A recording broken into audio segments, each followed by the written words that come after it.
হাই মা, আজি বিহু বুলি কি বনাবা? আজি বিহু বুলি পাপা ভাল পোৱা মৰলীয়া শাকৰ সৈতে মাছৰ এটা ৰেচিপি ধুনীয়া। অ'কে।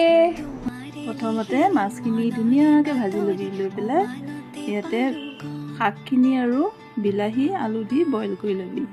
তাৰপিছত এটা কেৰাহীত পাঁচফোৰণ দিবি, দি তাতে শাকখিনি দি দিবি ধুনীয়াকৈ, বিলাহী দি দিবি, দি তাত নিমখ হালধি আন্দাজমতে দি দিব লাগে, দি সেইখিনি ভাজিব লাগে ধুনীয়াকৈ।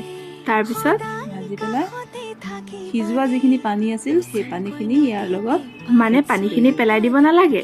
নাই নালাগে, সেইখিনি পানীখিনি দি দিব লাগে। সেইটো শাকৰ সিজোৱা পানীখিনি সদায় দি দিব লাগে তৰকাৰীত, তেতিয়া ভাল লাগে ন? আৰু লগত আলু বইল আলু যে কৰি থৈছিলোঁ সেইটো ইয়াত দি দিব লাগে। মাছখিনি দি দিবি, দিয়াৰ পিছত ধুনীয়াকৈ উতলিব দিবি ঢাকন দি। উতলাৰ পিছত 5 মিনিটমান উতলাৰ পিছত হৈ গ'ল মাছৰ ৰেচিপি।